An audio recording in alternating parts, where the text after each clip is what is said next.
Hello, I'm Jeff Myers, and welcome to Elgin Today. On this edition, April 13th was a day when lots of former students returned to both Old and New Elgin High School for EHS's 150-year anniversary celebration. We talked with several returning students, including twins from the class of 1981. And then 4 days later, we met a current Elgin High School student who certainly has a bright future. I talked with Sheila Jackson, the Executive Director of Food for Greater Elgin, about their great Palate to Palate event upcoming on May 16th. The third annual Elgin Civil War Experience takes place the weekend of June 8th and 9th, and we will hear from two people in the know about this great historic event for the entire family.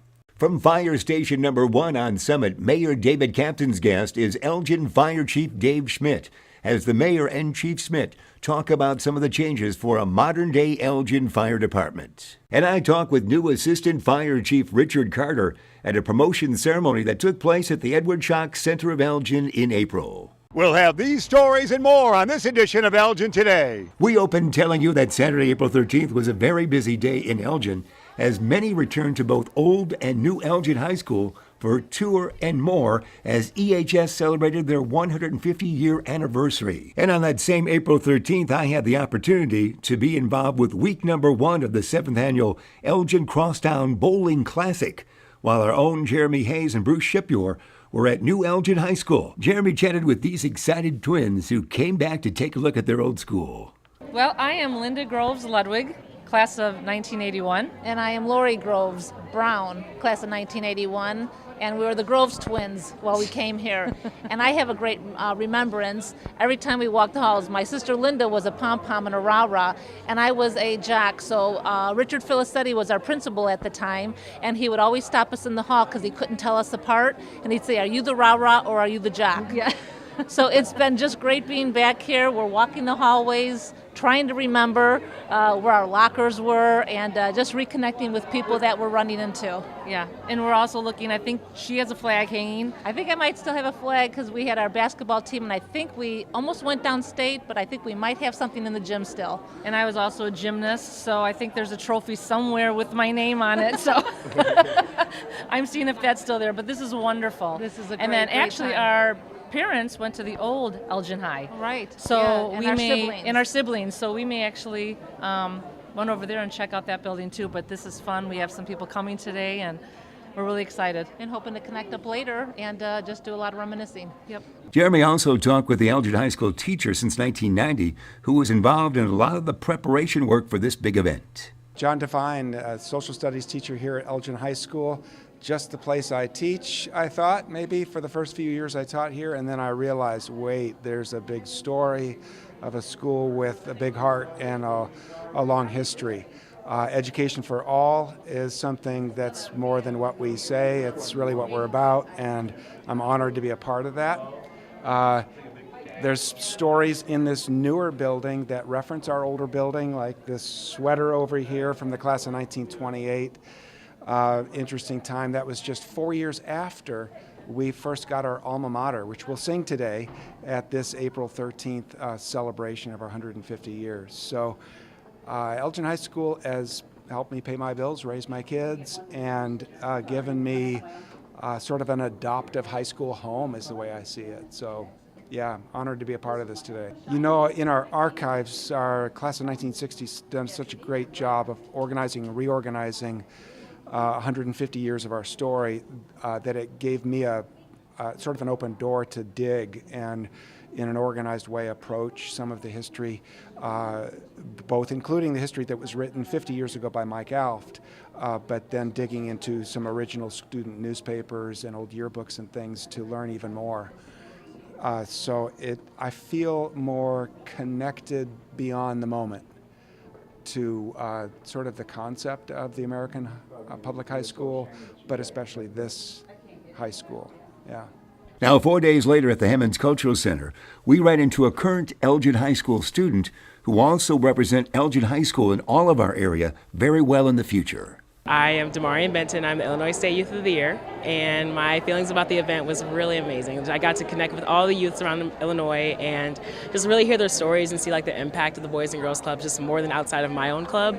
And I think when I kind of heard their stories, it felt like I've known them more than those Tuesdays we were together. So I think that was like the big thing I noticed. That's wonderful. Well, the Boys and Girls Club named you Youth of the Year, and then you went down to Springfield. Is that right? Yes. I had my local competition, and I was just like, we had our application where we had to do 3 essays and then have letters of rec, and then we had our judges and then did our speeches for them. And from that interview and from those speeches, I heard with my competition, Gloria, and I heard her story. And it's just when you hear those stories, it makes this entire experience more than just a competition. It's more you're seeing the impact, and you see your whole entire experience just from your own self, like greater than that. So I think that's a big thing I noticed. You're an Elgin High senior, is that right? Yes, Elgin High senior. Going to be out in 28 days, which I'm really sad about, but they've really prepared me, and I'm ready for my future.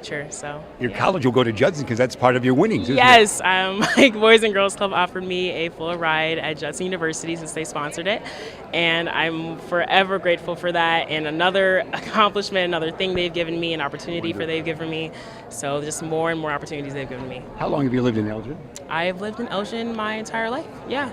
Wonderful. Well, we appreciate that. With Elgin's high school celebrating 150 years, we saw the past and you are the future. Yes, the past, and I mean, just to see everyone and see what they've done for me and just for the future youth, and now it's my turn to do what I can, and I can't wait to do it. Were there any teachers at EHS that were a factor in your life? Wow, that would be, to name one, I'm going to list like 50. Please. From Mr. Marshall to Miss Kim to Mr. Coughlin to Miss Mallon to Miss Perryman to every teacher, honestly, that's impacted me, from where I've had like obstacles in my life and they've talked to me about it, from my personal goals, and they've just awarded me accomplishments, and I think that's just really amazing for me. It's our delight to talk it over with Sheila Jackson, the Executive Director of Food for Greater Elgin. How are you, my dear? I'm great. How are you? You're looking good today. Now, you've got a big event upcoming this month of May. Yes, it's our signature event. It's our Palette to Palette, and this is the 6th year. This year it's going to be held at the Bricks on the Fox in Carpentersville. Wonderful. That's a great location. We appreciate that. That was so much fun over the years to do that. Tell me how that works. How do I get tickets? Tickets are on sale right now. Actually, they just went on sale April the 8th, and we're excited. They're $75, and you can just go to our website, and there's a link that will take you right to our Palette to Palette page. And the night works so amazingly because there's so much food there. We can test and try everything, can't we? We got some great restaurants on board this year. We're really excited. Some restaurants that we've not had before that we were able to introduce this year. Another thing that's different about our Palette to Palette, it is normally hosted on a Monday. This year, it's going to be hosted on a Thursday. Oh, wonderful. Yes. So we're always more hungry on Thursday nights, is that Well, right? I think Thursday is a little bit closer to the Weekend. weekend. It's closer to the weekend, and you think Thursday night happy hour, right? So that's a great place to spend it. We like your spirit. It's a great concept. Palate to palate goes from your palate to our palate right there, doesn't That it? is correct. That's And correct. It's fun to be involved with that. Tell me about the good things you do here. Well, we feed about 6,300 people a month, and that's a staggering number, but it is a fact. We noticed that for the month of April, we noticed that we've had allowed clients to come and just really take what they need. Not worry about limits, not worry about, I have a family of 6 and I need 5 pieces of meat opposed to 8 pieces of meat, or whatever the case may be. We're trying to make this an environment where they can come and feel safe and secure and get what they need.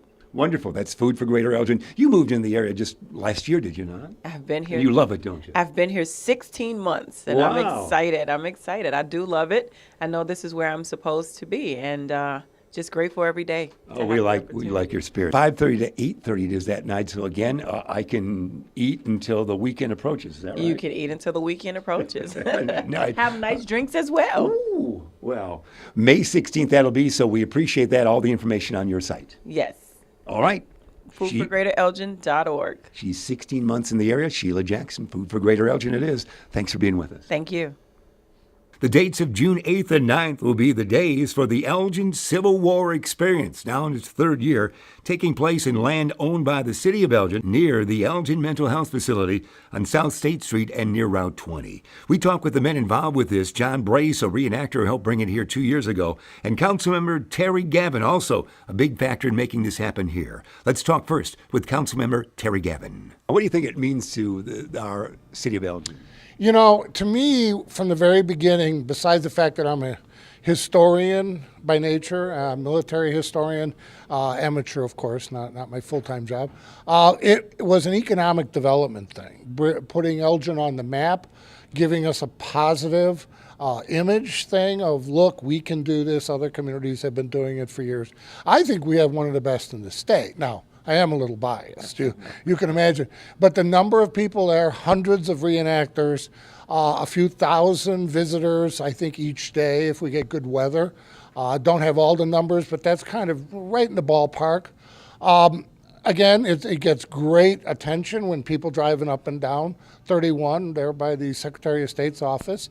And everybody has a good time. I mean, nothing bad has happened, no disasters, and I just think this year will be the best one of all. Well, this year we hope to really expand upon the experience that people are going to see. One of the highlights that we're going to try and get out to all the people, so hopefully this will reach a lot of people. Last year we did a candlelight tour, and that candlelight tour was a huge success. That's where the people come in after hours at dusk, and we actually have period reenactors lead groups of people around the camps, and they actually get to talk to the reenactors and ask them any questions that they want to know. And that's federal and Confederate troops, so they can ask them, different opinions either side. And what they get is great educational experience from talking to these reenactors, because they get a different side of history that you're just not going to read in any book. Okay. Then this year we're expanding upon, and hopefully this goes really well. First time we've done it is the Civil War Ball. Now that consists of a period dance with period musicians, and they will be led by seasoned reenactors that actually teach the art of Civil War style dancing. So after the candlelight tours, they're going to be able to stop at the tent, and they're going to be able to watch the dance and participate if they would like to, because they will be able to be shown how, like, the Virginia reel is done. And the band plays, and they get instructed, and they get to dance, and it's really a cool thing. Immediately following the Civil War Ball is going to be the night fire. So they're going to get the candlelight tour, the Civil War Ball, and the night fire all in one shot. Battles, horses, we'll see a lot, won't we? Okay, what you're going to see is you will see infantry, you will see cavalry, you will see artillery, you will see different engagements. What we're going to do this year too is we're going to try and throw in, if we can get this all coordinated, we're going to try and throw in an actual skirmish between pickets, where the two armies would be out scouting fields, and they'll see each other and react, and they'll get to see a little skirmish before the main battle. Again, the Elgin Civil War Experience is on June 8th and 9th, starting at 10 a.m. on the Saturday and Sunday at 9. For adults, there is an admission cost. For more information, go to thecityofelgin.org and link to the Elgin Civil War Experience 2019.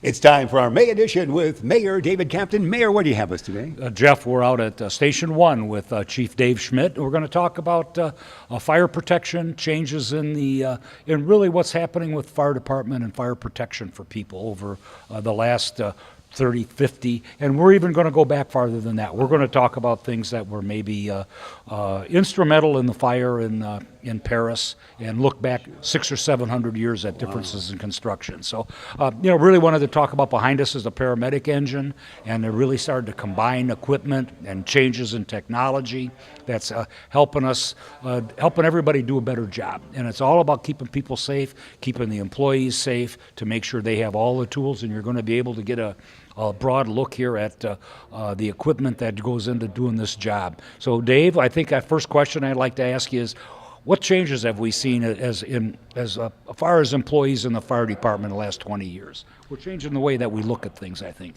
Oh, absolutely. I think one of the biggest changes is the increase in emergency medical calls. Back in the 70s, we fought a lot of fire, and over time, with fire protection, sprinkler codes, smoke detector codes, those have decreased. But what's increased is our medical calls for service, and now coming through the door, many of the candidates we hire are already cross-trained firefighter paramedics. So recognizing about 75 to 80% of our calls for service now are medical in nature.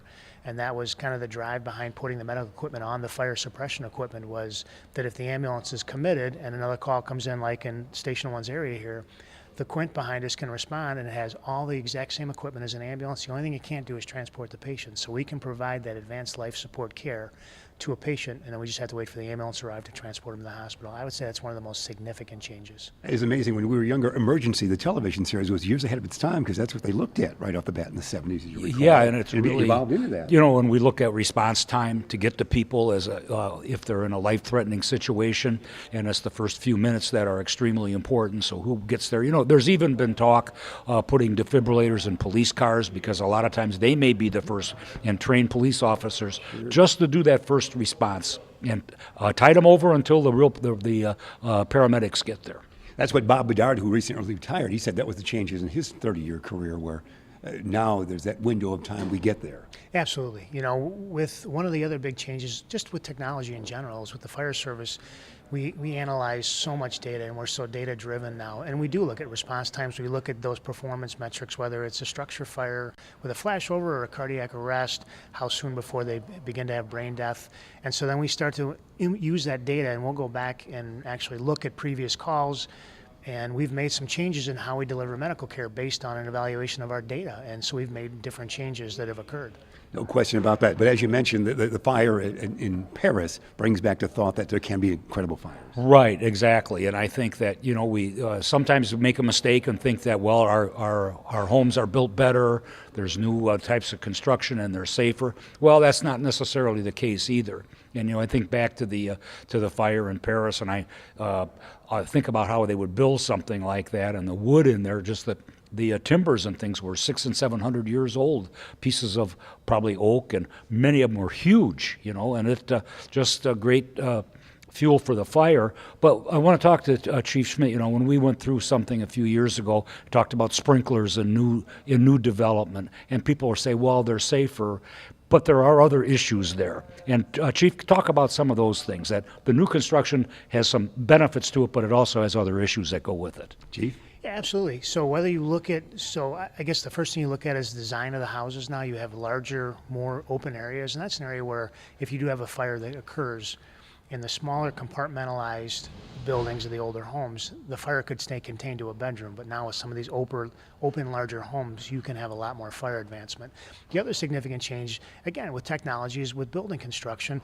Now you're seeing, instead of those heavy, ugly steel I-beams running across a basement, you're seeing a piece of board that's maybe 1 inch thick that's glued together wood chips, that it's engineered to take the weight, and now it's more aesthetically pleasing to look at. And it's the problem for us is, with building construction, they don't look at fire like we look at fire. And using that exact example, so that beam that's glued together with wood chips, so if a fire starts in the basement, the heat rises, the heat starts to break down that glue. What happens over time is that glue either starts to burn or it starts to delaminate. All those wood chips begin to peel away, and you can have a collapse. We have had several firefighters killed in the line of duty across the country, where they've gone in the front door and they've dropped into the basement because it's been that newer construction.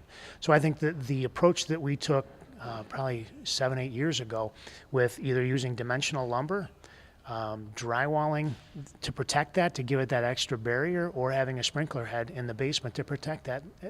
I think that's a tremendous asset to us if we encounter a fire out in that western area. So many things to think about, Mayor. There is, and you know, our firefighters and our first responders, they have to be able to respond to anything, and their training has to be extensive.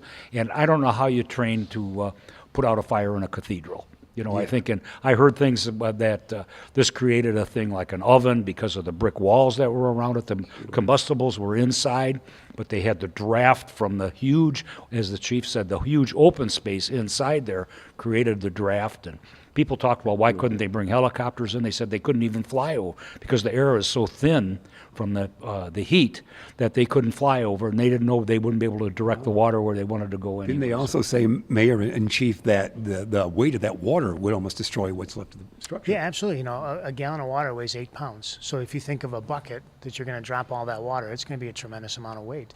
You know, the one advantage of those older built like the cathedral, it was what we call dimensional lumber. So it was the full thickness. And the positive side of that is it takes tremendously longer for that to burn. So it does actually give us an advantage of a little bit of time to get in and put the fire out versus like what I described with the newer, thinner, there's not much material they get through before that glue melts. But yeah, it's a tremendous fire load with the open areas that just all that air coming in just fed that fire. And you know, one of the challenges with a building of that height is the potential for collapse. You know, one of our monikers is we risk a lot to save a lot. But if all the victims are out, there is no one trapped, then we don't want to risk firefighters unnecessarily. So then we take a defensive posture to protect ourselves from a collapse. Well, the problem with the height of that building is you may have to take a defensive posture so far away that your water stream is incapable of reaching it. And you could see from some of the footage, they were not getting a lot of water into the fire. And where the fire was burning, what was left of the cathedral actually blocks some of the water from reaching the seat of the fire. And so there were a lot of operational challenges to extinguish that fire.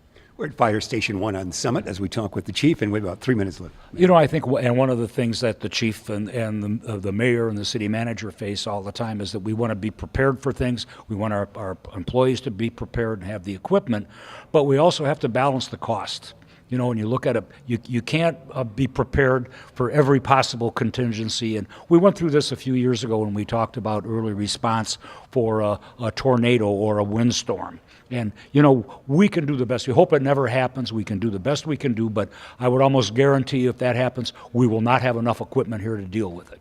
You know, homes are down, people are hurt, and we have to bring in people from other communities. So it's really just a huge issue for us how to deal with that and how to be reasonable and provide the equipment that we need, but still keep the costs at a reasonable level.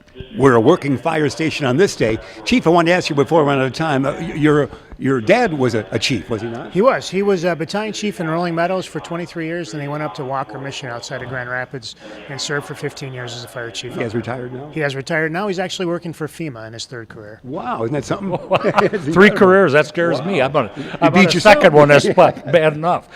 2 minutes left here as we get the call coming in. Yeah, and I think one of the things that, well, let's look at the future, and I think that we're trying to keep up with technology. We're looking at how we deploy people in the best way that we can. And one of the things that we've talked about is having people in 911 that can triage calls as they come in and answer and say, you know, do we have to have a full paramedic out there for a guy that sprains his thumb? Do we have to be there in 6 minutes? You know, those are the kind of questions that we're going to have to ask.